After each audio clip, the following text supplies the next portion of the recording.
Boa noite, a graça e a paz do nosso Senhor e Salvador Jesus Cristo, amém? É uma grande honra estar com vocês mais uma vez para compartilharmos a santa palavra de Deus. Hoje nós vamos dar continuidade em nossa série de sermões no Apocalipse. A mensagem de hoje é intitulada A Nova Jerusalém e nós vamos considerar um texto bem longo hoje, que vai desde Apocalipse 21, do 9 ao 27, até o Apocalipse 22, do 1 ao 5. E nós vamos fazer a leitura de todo o texto. Vocês podem abrir nas suas Bíblias para acompanhar comigo.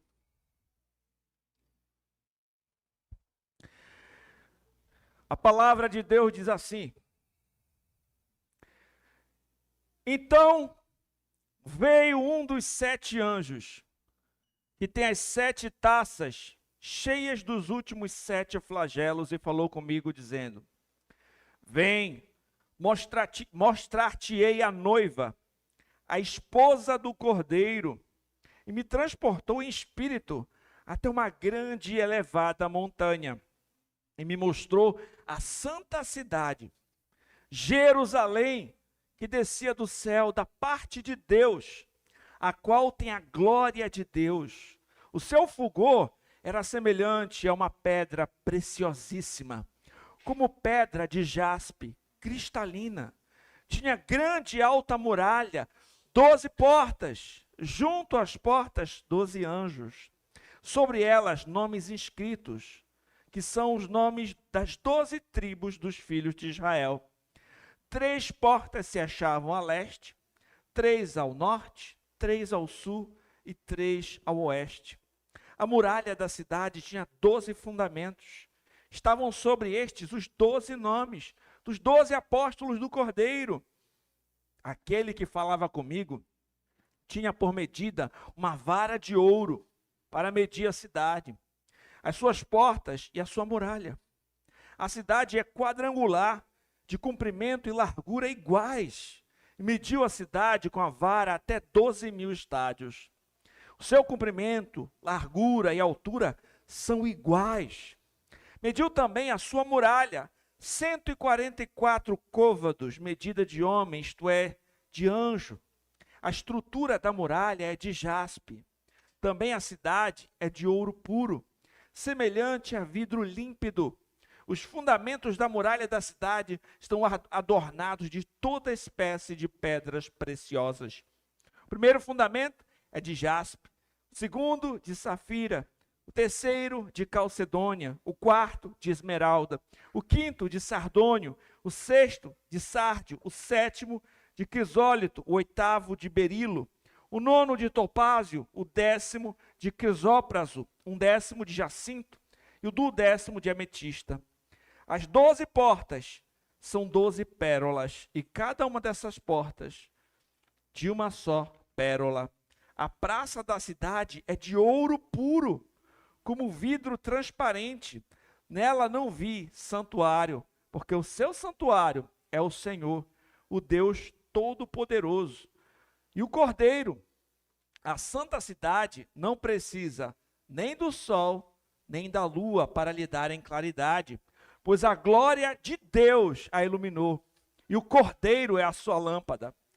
As nações andarão mediante a sua luz, e os reis da terra lhe trazem a sua glória.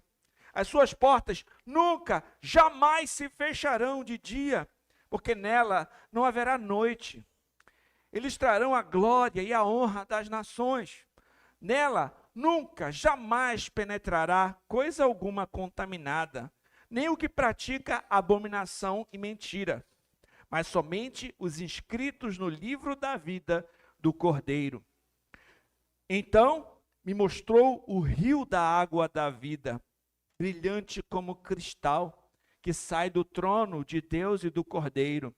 No meio da sua praça, de uma outra margem do rio, está a árvore da vida, que produz 12 frutos, dando o seu fruto do mês e mês, e as folhas da árvore são para a cura dos povos.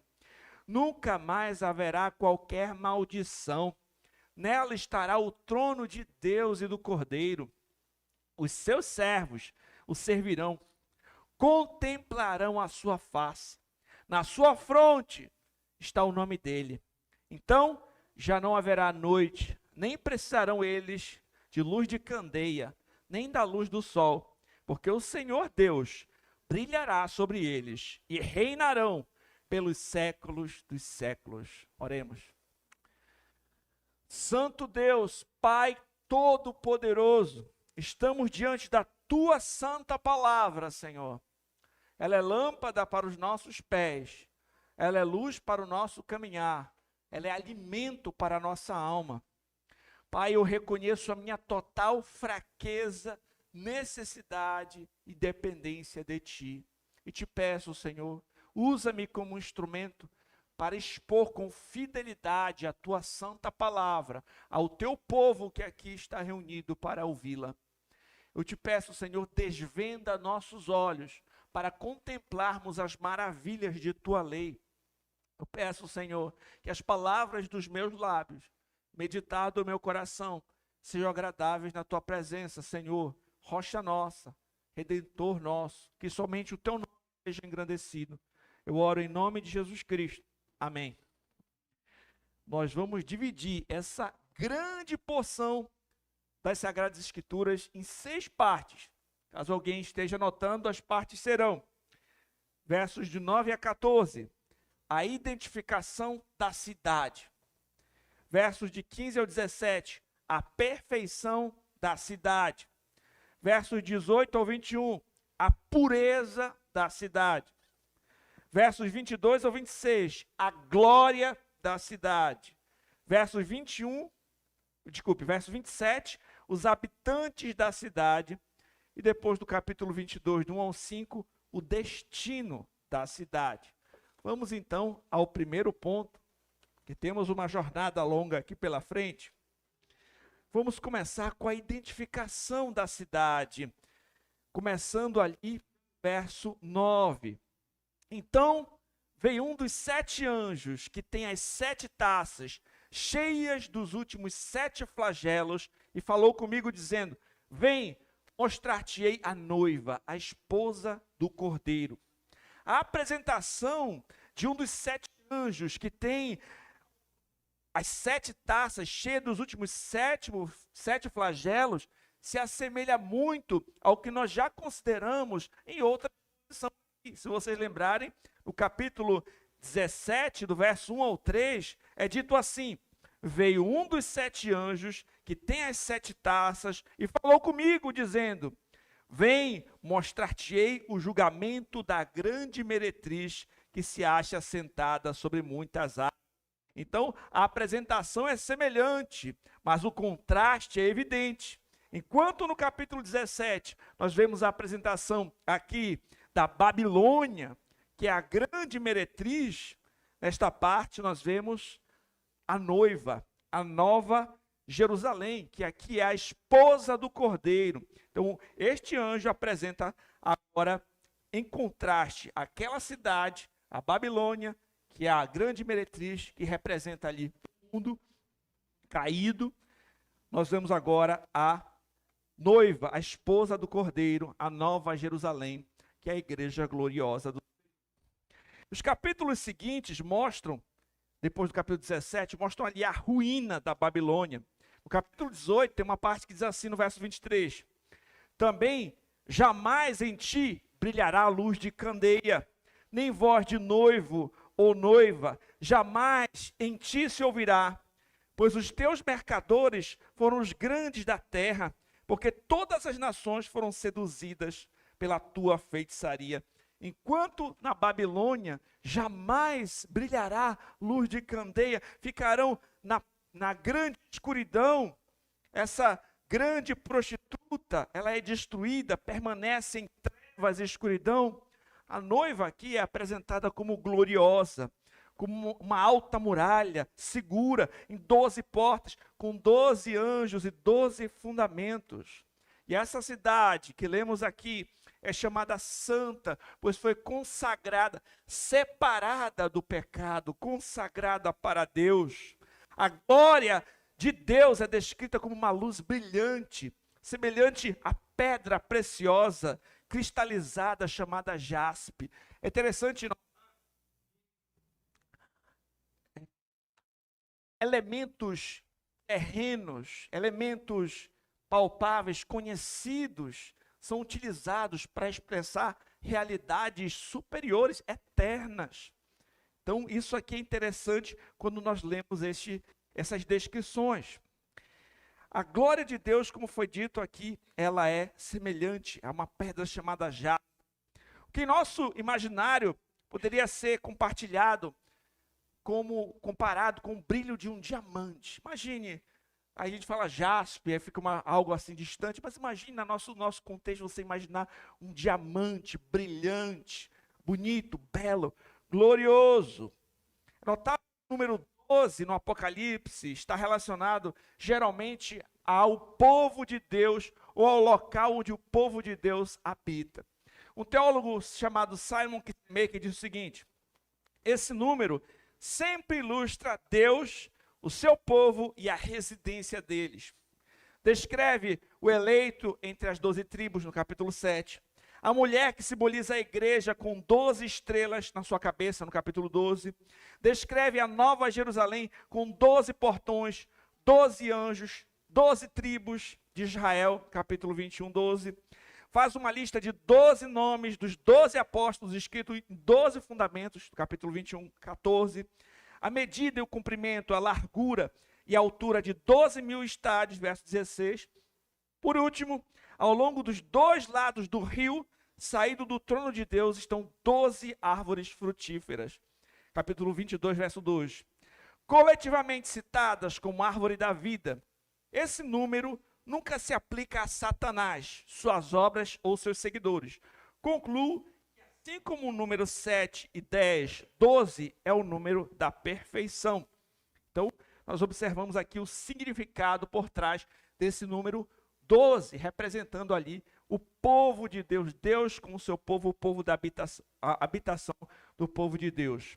A descrição que João faz da cidade santa transmite para nós segurança, porque fala de uma grande muralha que fornece proteção a essa cidade. Nessa parte é dito que sobre as 12 portas estão escrito o nome das 12 tribos de Israel. Em seus 12 fundamentos estão o nome dos 12 apóstolos do Cordeiro. Então essa é uma referência à igreja na sua completude. Uma vez que tanto no Antigo Testamento quanto no Novo Testamento o povo de Deus está em perfeita união e harmonia. Então a união entre os crentes do Antigo Testamento e os crentes do Novo Testamento também já tinha aparecido no livro de Apocalipse, quando foi feita menção a respeito dos 24 anciãos, ali no capítulo 4. Então, essa referência às 12 tribos de Israel e os 12 apóstolos do Cordeiro diz respeito à igreja na totalidade, tanto os crentes do Antigo Testamento quanto os crentes do Novo Testamento, certo? Um teólogo afirmou: João enfatiza que os 12 apóstolos são do Cordeiro. Significa que Jesus, pela sua morte sacrificial na cruz, deixou o povo livre do pecado e da culpa. Os 12 apóstolos foram comissionados como mensageiros do Evangelho de Cristo ao mundo. Quando nós vamos até o Novo Testamento, nós vamos observar que a igreja ela é edificada sobre o fundamento dos profetas e dos apóstolos. Por exemplo, Efésios 2:20, o apóstolo fala que os membros da família de Deus, ele os apresenta da seguinte maneira: Efésios 2:20, edificados sobre o fundamento dos apóstolos e profetas, sendo ele mesmo, Cristo Jesus, a pedra angular. O autor de Hebreus, de forma semelhante, escreveu que Abraão aguardava a cidade cujo arquiteto e edificador é Deus. Olha Hebreus 11:10. Porque aguardava a cidade que tem fundamentos, da qual Deus é o arquiteto e edificador. Então nós observamos aqui que a igreja tem como fundador, como fundamento o nosso Senhor Jesus Cristo. Ele é a rocha, ele é a pedra angular e ela é estabelecida sob o fundamento dos profetas e dos apóstolos de Cristo. Aqui, nós paramos já e fazemos uma reflexão. Nós vimos aqui sobre essas duas cidades. Vimos aqui sobre uma prostituta e uma noiva. Vimos aqui sobre uma Babilônia e a Nova Jerusalém, né? Vimos aqui sobre a Igreja de Cristo e o mundo. Eu pergunto, a qual cidade você pertence? Você pertence à Babilônia, ao mundo, ou você pertence à Nova Jerusalém, à Igreja do Deus vivo? Se você que me ouve hoje sabe que pertence à Babilônia, e você teme a destruição que virá, porque nós já conversamos aqui sobre a queda da Babilônia, eu clamo mais uma vez, arrependa-se hoje, fuja da ira vindoura, abandone a idolatria, a imoralidade, confie em Jesus Cristo, que é poderoso para salvá-lo. Apocalipse 21 nos apresenta como Deus vê a igreja. Joel Bick disse, ela tem portões em todos os lados. Precisamos nos perguntar, nossa igreja local tem uma porta aberta no norte, sul, leste e oeste? Nós realmente acolhemos as pessoas nessas portas? Não importa qual seja a sua língua, raça, status socioeconômico, origem ou histórico de pecado? Estamos abertos a todos, buscando ganhar todos os pecadores para o Salvador? Então, fica uma aplicação tanto para aqueles que ainda não se renderam a Cristo. O momento de render-se ao Senhor é agora. Você não sabe o dia de amanhã. A nossa vida é breve, é como um vapor.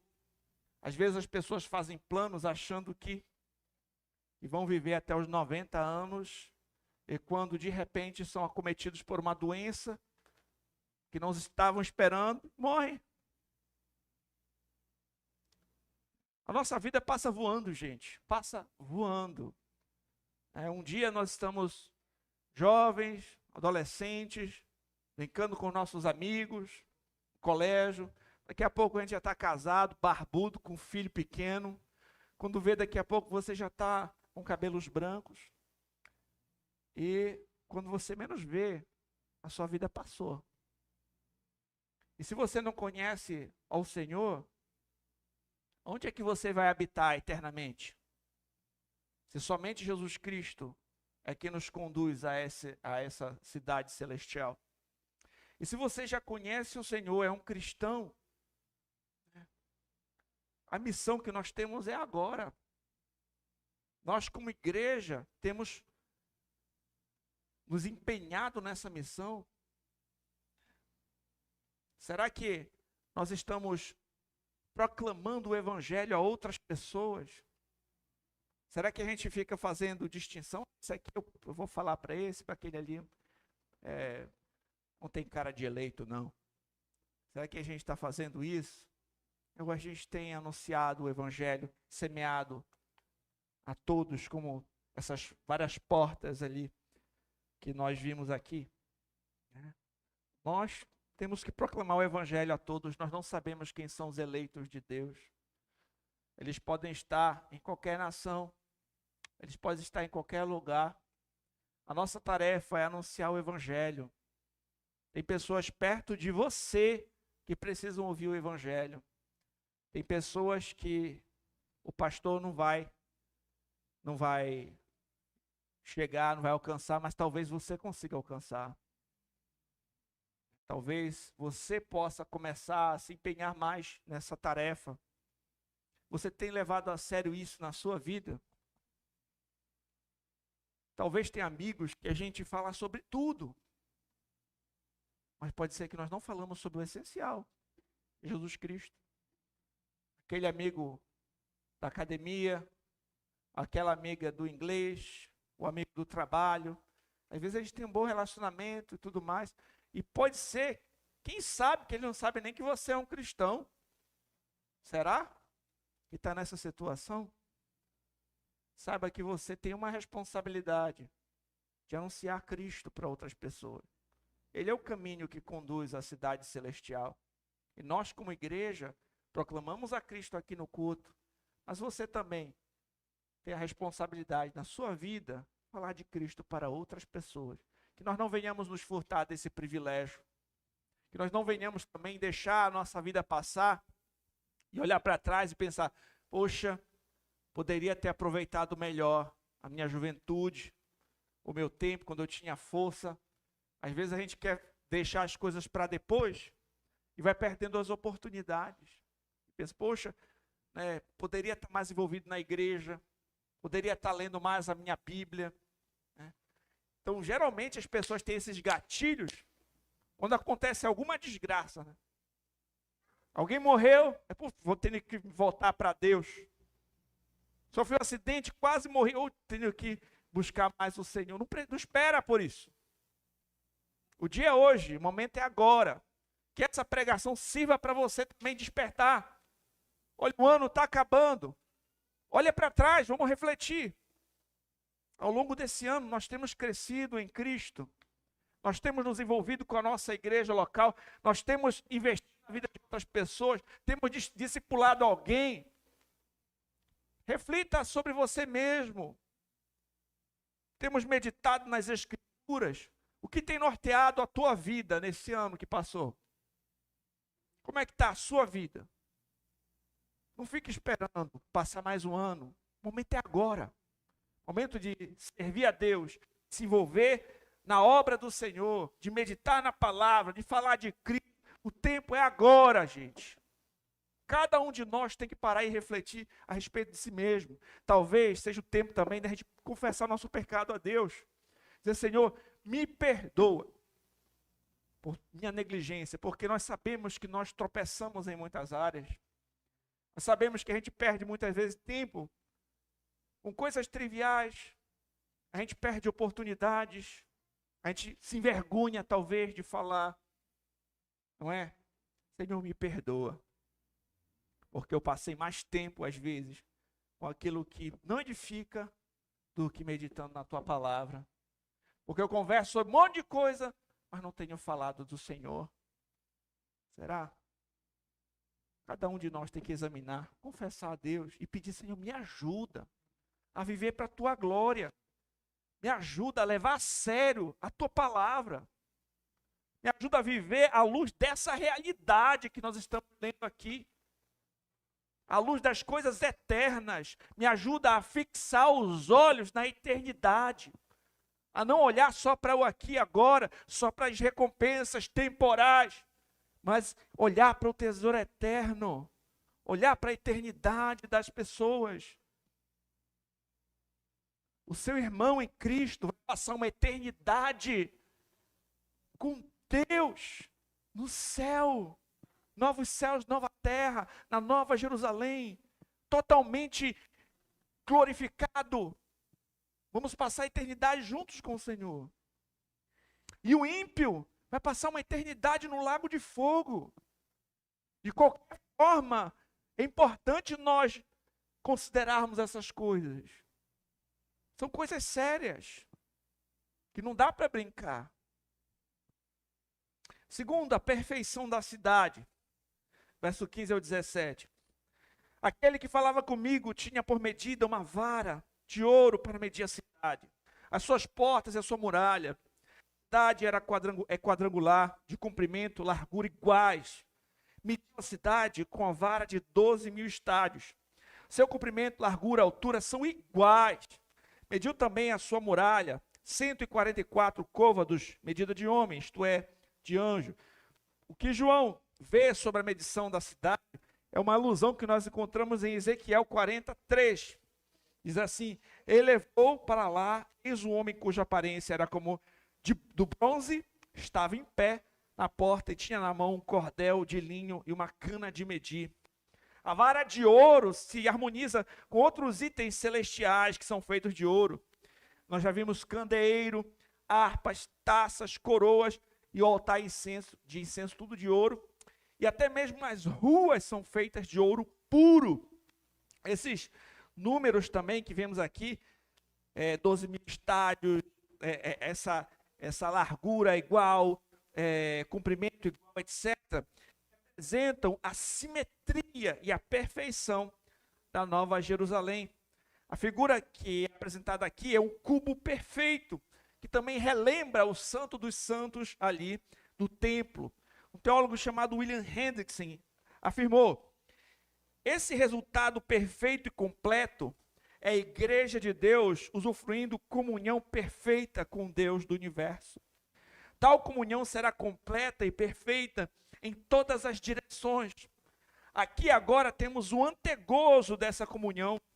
Foi pronunciada sobretudo pelo Santo dos Santos no tabernáculo e no templo de Salomão. Eles também eram um cubo perfeito. Quando a gente pensa sobre isso, dessa representação de uma comunhão perfeita com Deus, nós refletimos aqui, e eu pergunto a você: vamos desfrutar de plena comunhão com Deus no porvir? Certo? Eu creio que todos nós planejamos isso, queremos isso. Mas eu pergunto, nós temos buscado desfrutar de comunhão com Deus nesse tempo? Você busca desfrutar de comunhão com Deus Trino? Queridos, sabemos que em Jesus Cristo nós temos acesso ao trono da graça.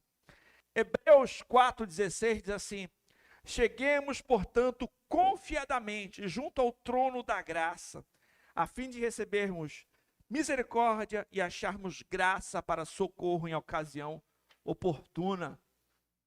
A Escritura também chama os crentes a chegarem-se a Deus. No livro de Tiago, diz assim: chegai-vos a Deus, e Ele se chegará a vós outros. Purificai as mãos, pecadores, e vós que sois de ânimo dobre, limpai o coração. Afligi-vos, lamentai, chorai. Converta-se o vosso riso em pranto, a vossa alegria em tristeza. Humilhai-vos na presença do Senhor, e Ele vos exaltará. Que nós, queridos, busquemos desfrutar de comunhão desde já. Desde já. No porvir, isso vai ser perfeito. Mas desde já nós podemos desfrutar de comunhão com Deus. Queridos, é possível que a gente tenha uma vida religiosa sem ter comunhão com Deus. É possível você estar no culto, você está aqui, por exemplo, nesse ambiente, mas o seu coração está em um outro lugar. Sua cabeça, sua mente está em um outro lugar. É possível você fazer uma oração mecânica. É possível você andar com uma Bíblia, falar um linguajar de crente, mas no seu íntimo você não ter comunhão íntima com Deus. É possível. Jesus Cristo falou sobre religiosos que faziam ali vãs repetições. Não façam vãs repetições como fazem alguns, que acham que no seu muito falar vão ser ouvidos. Outros que buscavam o aplauso dos homens. A sua motivação de estar ali não era porque amavam Deus, queriam servir a Deus. É porque aquele sistema trazia algum favor para eles. Louvados, queriam ter posições. Que o nosso coração seja sincero diante do Senhor. Que as nossas orações não sejam vazias ou mecânicas. Porque nós temos filhos, nós temos que orar então. Porque a gente tem que ensinar o filho que tem que orar. Mas você está de fato orando a Deus? Você está de fato querendo fazer aquilo para a glória de Deus? Ou é só aquele momento ali organizado? Sabe, vocês conseguem me entender? Qual é o seu tempo de intimidade com Deus, na qual você abre o seu coração diante do Senhor, e você expressa realmente quem você é, sem máscaras, na qual você confessa os seus pecados. Senhor, me perdoa pelos meus pecados.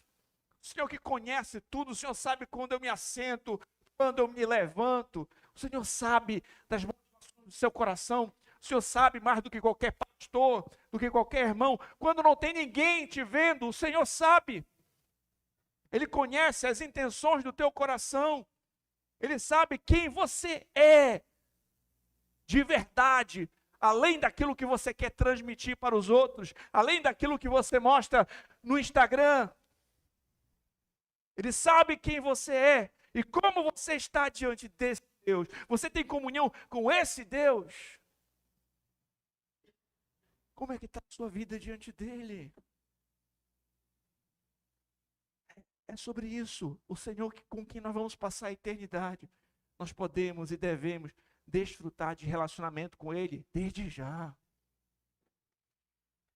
Talvez a gente precise passar um tempo offline, dobrar o joelho e colocar toda a nossa vida diante do Senhor. Colocar diante dele as nossas angústias, as nossas aflições, as nossas ansiedades, as nossas súplicas, as nossas ações de graça. Quando foi a última vez que você agradeceu a Deus? Senhor, muito obrigado por tantas bênçãos. Muito obrigado porque eu tenho uma família, porque eu tenho o que comer, porque eu tenho uma igreja para congregar, porque eu tenho que vestir. Agradeço até pelos problemas, porque o Senhor faz com que eles cooperem para o meu bem. E o Senhor tem moldado o meu caráter. Você passa tempo orando a Deus, agradecendo a Deus. Como está a sua comunhão com o Senhor? Pense nisso. Terceiro, a pureza da cidade. A estrutura da muralha é de jaspe. Também a cidade é de ouro puro, semelhante a vidro límpido. Os fundamentos da muralha da cidade são adornados de toda espécie de pedras preciosas. Nós já lemos aquelas pedras. Essas pedras também relembram o peitoral que o sumo sacerdote vestia quando ele entrava no Santo dos Santos. Continha 12 pedras. O Antigo Testamento se refere à pedra de jaspe, lá em Êxodo 28, 20. Safira, que enfeita o segundo fundamento, é uma pedra azul. A terceira pedra é a calcedônia, que também pode ser chamada de turquesa. A quarta é a esmeralda, uma pedra verde. A quinta é o sardônio, que algumas versões são traduzidas como ônix. Tem listras de cor marrom avermelhado no fundo branco. A sexta é o sárdio ou rubi, que tem faixas de cores que vão do laranja, vermelho, marrom escuro. A sétima é o crisólito, que é a pedra dourada. A oitava é o berilo, tem uma variedade de verde, azul e verde azulado. A nona é o topázio, que vem uma variedade de cores entre o branco, amarelo, azul e o verde. A décima é o crisópato, a cor maçã, traduzida como esmeralda em algumas versões.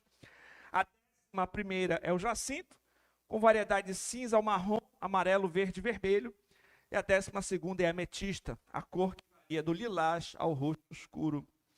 Então nós observamos aqui todas essas cores, essas pedras ali, demonstrando essa perfeição, essa glória, essa beleza nessa cidade. E a praça da cidade é dito que ela é de ouro puro, como vidro transparente, que é uma clara descrição da pureza e da santidade de Deus. A pureza da cidade pode trazer a memória de quando Moisés ele tem aquele encontro com a sarça ardente e o Senhor se revelou a ele no meio daquela sarça ardente. Em Êxodo 3, 4 ao 5 diz assim: vendo o Senhor que ele se voltava para ver, Deus, no meio da sarça ardente, o chamou e disse: Moisés, Moisés, ele respondeu: eis-me aqui. Deus continuou: não te achegues para cá, tira as sandálias dos pés, porque o lugar que estás é terra santa. Isso remete agora a essa cidade tão pura, com essas pedras preciosas, esse chão de ouro puro, tudo isso mostrando ali a beleza e a santidade de Deus. Traz a nós uma pergunta: como pecadores podem habitar com Deus que é santo? A resposta é: somente por meio de Jesus Cristo. Somente sendo lavados e remidos pelo sangue de Jesus, nós podemos desfrutar de comunhão com Deus que é santo. E aquele que confia em Jesus Cristo, que foi justificado por Cristo, também deve buscar estar crescendo em santificação. E é mais uma reflexão para nós. Nós temos buscado nos afastar daquilo que é imoral, daquilo que é desagradável a Deus, daquilo que é impuro, e buscado santificar a nossa vida. fazer uso dos meios de graça, buscar ter uma vida santa diante do Senhor, né? Também é algo que nós temos que pensar, porque aqueles que têm essa esperança também devem santificar a si mesmos, claro, com os que Deus mesmo estabeleceu. Fique aqui essa reflexão: aparta-te do mal, faz o bem. Se tem algo que você sabe que é mal e você está fazendo, se arrepende, se aparte disso, deixe para trás e faça o bem, persevere em fazer o bem. E saiba que sem santidade ninguém verá o Senhor. Sem Jesus Cristo nós não temos como ser santos diante de Deus.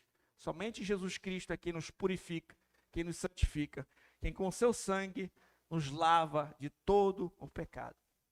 Quarto, a glória da cidade. Nela não vi santuário, porque o seu santuário é o Senhor, o Deus Todo-Poderoso.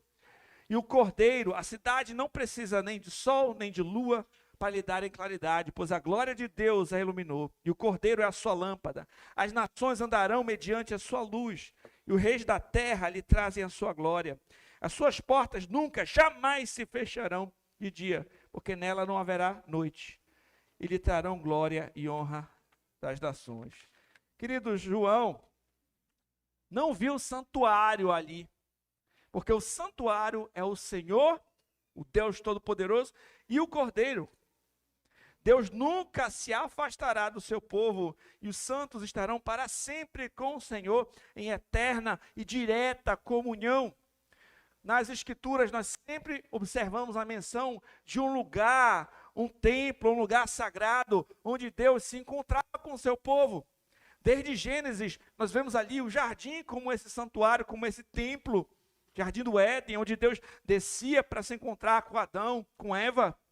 No deserto, Deus deu o tabernáculo para que pudesse se reunir ali ao redor e adorá-lo. Posteriormente, na cidade, o Senhor mostrou a sua glória revelada no templo, no Santo dos Santos. Na plenitude dos tempos, o Senhor Jesus Cristo, né, veio para ser o novo templo. A igreja, como comunidade de fé, é o templo do Espírito Santo. Todas essas menções nós vemos nas Escrituras. Todavia, quando chega no mundo vindouro, diz que não há um santuário. Por quê? Porque Deus e o Cordeiro são o templo. Isso é, na era vindoura, a comunhão e a adoração serão plenas, será direto, será perfeito. Tomará conta de tudo. Lemos que a cidade não precisa do sol nem da lua para que iluminem, porque a glória de Deus ilumina e o Cordeiro é a sua lâmpada. Esse texto também nos remete a um texto de Isaías 60, do 19 ao 20, que diz assim: nunca mais te servirá o sol para a luz do dia, nem com o resplendor a lua te iluminará, porque o Senhor será a tua luz perpétua. O teu Deus, a tua glória, nunca mais se porá o teu sol, nem a tua lua, porque o Senhor será a tua luz perpétua. Os dias de luto findarão. A luz divina ofusca todas as outras fontes e as torna irrelevantes. Além disso, o sol e a lua, que servem para marcar o tempo, serão desnecessários na eternidade. E o texto prossegue: as nações andarão mediante a sua luz, e os reis da terra lhe trazem a sua glória. Os habitantes da Nova Jerusalém, eles vêm de todas as tribos, línguas, povos e nações. Eles foram comprados pelo sangue do Cordeiro. Eles fazem parte daquela grande multidão que ninguém pode contar, do capítulo 7, verso 9. A igreja de Cristo é composta de crentes de todas as nações, remidos por Cristo, que agora viverão para a glória de Deus. Licença.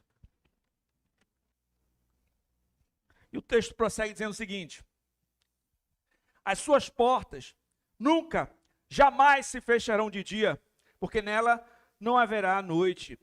Também há semelhança aqui a um texto de Isaías 60, que diz assim: as tuas portas estarão abertas de contínuo, nem de dia nem de noite se fecharão, para que sejam trazidas riquezas das nações e conduzidos com elas os seus reis. Isaías 60:11. No passado, os portões de uma cidade, eles eram fechados ao anoitecer para a segurança das pessoas, dos cidadãos daquela cidade. O fato dos portões da cidade estarem abertos eternamente significa que os cidadãos da Nova Jerusalém estão absolutamente seguros, porque todos os inimigos do Senhor e as forças malignas foram lançados no lago de fogo. Queridos, quando pensamos em tudo isso que foi dito aqui, para a gente refletir, você não precisa de uma lanterna na luz do dia, porque o sol, que é maior, possui uma luz maior, a torna desnecessária. De modo semelhante, o sol e a lua são desnecessários diante da glória de Deus na Nova Jerusalém. Nosso contexto brasileiro também, infelizmente, nós precisamos colocar grades, câmeras de segurança, cadeado, que nós tememos o malfeitor. Aqui mesmo no prédio da igreja tem 8 câmeras, né? Então a gente coloca grade, a gente teme, o malfeitor. Infelizmente aqui no Brasil é assim. Mas na Nova Jerusalém as portas estarão abertas, porque estaremos livres do mal de uma vez por todas. Pessoas de todas as nações estão antes da Nova Jerusalém. Nós vimos que o Senhor tem os seus escolhidos, seus eleitos, nos 4 cantos do mundo. E a igreja foi dada a missão: ide por todo o mundo, fazer discípulos de todas as nações. Que nós aqui, como igreja, estejamos envolvidos e engajados no trabalho missionário de levar o evangelho a toda a criatura. Enquanto não chega esse dia da consumação, nós somos chamados também a ser luz do mundo, sal da terra e a fazer a diferença em um mundo que está em trevas. Quinto, quem são os habitantes da cidade? Verso 27. Nela nunca, jamais penetrará coisa alguma contaminada, nem o que pratica a abominação, mentira, mas somente os inscritos no livro da vida do Cordeiro. Mais uma vez, nós notamos uma menção a Isaías, agora no capítulo 52, verso 1, diz assim: ó Jerusalém, cidade santa, porque não mais entrará em ti, nem incircunciso, nem imundo.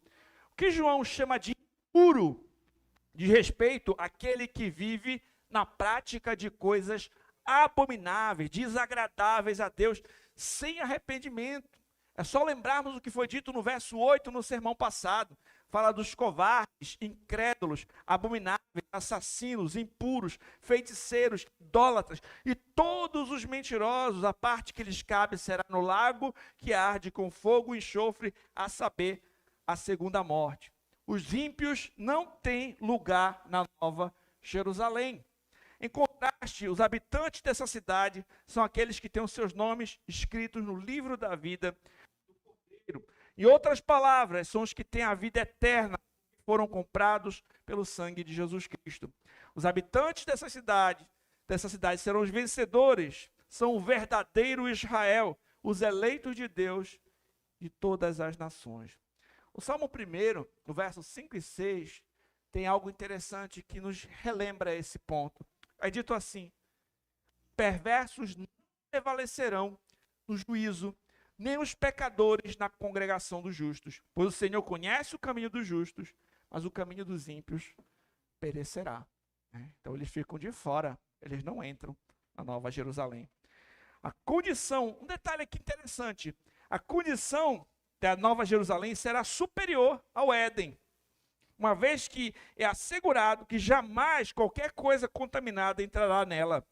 Isso é, o mal será derrotado para sempre. A história não voltará ao início nas mesmas condições. Na Nova Jerusalém, estaremos finalmente livres da presença do pecado. Senão, a história vai acontecer de novo, né? Então, mas a cidade celestial, ela está numa situação superior ao Éden. Não é só um retorno ao começo, né? É uma situação superior. Isso torna mais nítido o nosso último ponto, que é o ponto 6, que diz assim: que é o destino da cidade. Agora no capítulo 22. Então me mostrou o rio da água da vida, brilhante como cristal, que sai do trono de Deus e do Cordeiro. A fonte do rio que fornece água da vida flui do trono de Deus e do Cordeiro. Vocês lembram quando o Senhor Jesus Cristo falou com a mulher samaritana? Ele disse: aquele, porém, que beber da água que eu lhe der, nunca mais terá sede. Pelo contrário, a água que eu lhe der será nele uma fonte a jorrar para a vida eterna. A água da vida é símbolo da vida eterna, de plena comunhão com Deus. Esse rio é fonte da vida e bênção contínuas para os santos que receberam a graça, a redenção em Jesus Cristo. O texto continua dizendo, no meio da sua praça, de uma outra margem do rio, está a árvore da vida, que produz 12 frutos, dando o seu fruto de mês a mês. As folhas da árvore são para a cura dos povos. Nunca mais haverá qualquer maldição. No primeiro livro da Bíblia, o Gênesis, nós lemos que devido à queda dos primeiros pais, seres humanos foram expulsos do jardim do Éden, foram amaldiçoados. Gênesis 3:24 diz: expulso o homem, colocou querubins ao oriente do jardim do Éden, e o refugir de uma espada que se revolvia para guardar o caminho da árvore da vida. Em Adão, o ser humano foi impedido de desfrutar da árvore da vida. Mas em Jesus Cristo, o povo de Deus desfrutará da árvore da vida e nunca mais haverá qualquer maldição. Um teólogo disse o seguinte, brasileiro, Leandro Lima: a figura das folhas que serve para a cura dos povos deve ser entendida no contexto do cumprimento espiritual da profecia de Zacarias, o que não significa que haverá doença na Nova Jerusalém, mas simplesmente que haverá plena provisão para uma vida eterna e feliz, pois o Cordeiro já conquistou para o seu povo a ausência de toda a doença ou dor. Mais uma vez, devemos nos lembrar das limitações da linguagem e do estilo do autor, o qual usa imagens da realidade terrena que os seus leitores podiam entender para descrever realidades eternas, além da compreensão. E o texto chega no seu desfecho da seguinte forma: nela estará o trono de Deus e do Cordeiro. Os seus servos o servirão, contemplarão a sua face, na sua fronte está o nome dele. Então já não haverá noite, nem precisarão eles de luz de candeia, nem da luz do sol, porque o Senhor Deus brilhará sobre eles e reinarão pelos séculos dos séculos. Quem está no governo dessa cidade, quem está no trono, é o Deus Todo-Poderoso e o Cordeiro. E os seus servos continuamente o servirão. E aqui a gente observa que eles não estarão ociosos, sem fazer nada na Nova Jerusalém, não. Estarão servindo ao Senhor. Mais do que isso, contemplarão a sua face. E esse texto é maravilhoso. Nós lemos isso, eles contemplarão a sua face. Quando você lê o Êxodo, você lembra que não foi permitido a Moisés contemplar a face do Senhor. A Escritura afirma que ninguém jamais viu a Deus. Mas aqui João escreve que os santos verão a face do Senhor. Terão seus nomes gravados em sua fronte. Uma indicação de que pertencem a Deus e são cidadãos do seu reino. É mencionado que não haverá noite, nem precisaremos de luz, porque o Senhor brilhará sobre todos. Em outras palavras, a ordem antiga passou, tudo se fez novo, o mal foi derrotado, e o Senhor é fonte de vida, luz, e haverá energia ilimitada para servi-lo. Por fim, é dito que reinaremos com o Senhor pelos séculos dos séculos. aqui temos a promessa de Daniel, capítulo 7, verso 18, sendo cumprida. É dito assim no livro de Daniel: mas os santos do Altíssimo receberão reino e possuirão para todo sempre, de eternidade em eternidade. Queridos, quando eu leio essas promessas, eu lembro daquele povo que saiu do Egito em direção a uma terra prometida.